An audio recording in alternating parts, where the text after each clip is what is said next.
О Дне знаний продолжим разговор в студии. Сегодня у нас в гостях Дмитрий Беляев, первый заместитель министра образования Коми. Дмитрий Анатольевич, добрый вечер. Здравствуйте. Здравствуйте. Сколько же сегодня детей пошли в первый раз в школу? Ну, во-первых, сегодня день очень знаменательный и важный для всех. Наверное, потому что, у кого-то все равно, кто-то пошел в школу, кто-то пошел в детский сад, кто-то пошел в университет учиться и так далее. Поэтому я поздравляю абсолютно всех жителей нашей республики с этим праздником. Этот праздник для всех. Если говорить о школьниках, у нас впервые в этом году пошло 10 559 первоклассника. Это на 500 с лишним человек больше, чем в прошлом году. Достаточно серьезная цифра. И нас это радует, потому что это показывает, с одной стороны, что у нас демография, рождаемость выравнивается. С другой стороны, мы будем получать на выходе большее количество абитуриентов, соответственно, будем получать больше трудоспособного населения. То есть, в принципе, все пока идет хорошо. Дмитрий Анатольевич, а все ли школы открылись в срок? Ведь за лето проводилась большая работа по их благоустройству. Да, у нас достаточно большое количество объектов, и работа она начала проводиться буквально, наверное, сразу же, как закончился предыдущий учебный год. У нас 373 школы, 392 садика, в общем-то, не считая еще учреждений профессионального образования. У нас открыты все своевременно, и все те, кто учится в этих образовательных организациях, они с 1 сентября начали получать образовательную услугу.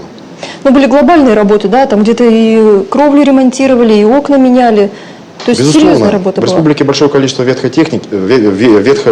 зданий, и техники тоже, которые надо менять и в пищеблоках, и компьютерная техника. Поэтому работы проводились достаточно серьезные, не только по косметике, косметическим ремонтам зданий, но и по оснащению дополнительного оборудования. Ну и, конечно же, вопросы безопасности, они стоят одними из главных. Это пожарная безопасность, антитеррор и прочие вопросы. Если говорить об оснащении педагогическими кадрами, какова сегодня ситуация? Ситуация нормальная, то есть у нас все образовательные организации укомплектованы, школы, я имею в виду прежде всего, в общем-то, нужным персоналом. Единственное, что есть некоторые проблемы по некоторым районам, где вопрос решается путем совместительств, путем перераспределения нагрузки. Но в целом почти все города у нас укомплектованы, многие районы. Ну, вот есть несколько районов, где вопрос решается. Давайте, может быть, назовем их, чтобы привлечь кадры туда.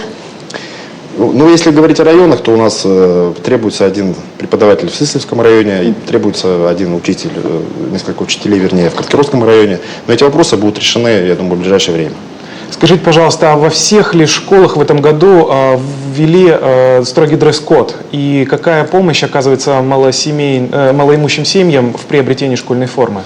Мы хотим сейчас не сразу, но по истечении какого-то времени промониторить ситуацию по этому поводу. Но, как вы знаете, обязательная, школьная форма, она будет введена не в этом году. Она будет вводиться с 1 сентября 2015 года. Если существуют рекомендации, в том числе и наши, и, в общем-то, они действуют. И большинство образовательных организаций, по крайней мере, по тем данным, которые мы сейчас имеем, они к этой работе подошли ответственно. То есть дресс-код, в кавычках назовем его, потому что здесь трудно назвать дресс-кодом, все-таки образовательные организации, что здесь очень важно, в принципе, с пониманием отнеслись родители. То есть не было таких особых жалоб. Но и существуют, конечно, проблемы с точки зрения невозможности приобретения формы или там каких-то элементов одежды, либо каких-то еще вещей. Но они решаются по линии соцзащиты, по разными другими способами. То есть все решаемо. То есть все вопросы решаемы, безусловно. Дмитрий Анатольевич, спасибо, что пришли к нам в гости. Спасибо. Спасибо. А я напомню, мы говорили о новом учебном годе с первым заместителем министра образования Коми Дмитрием Беляевым.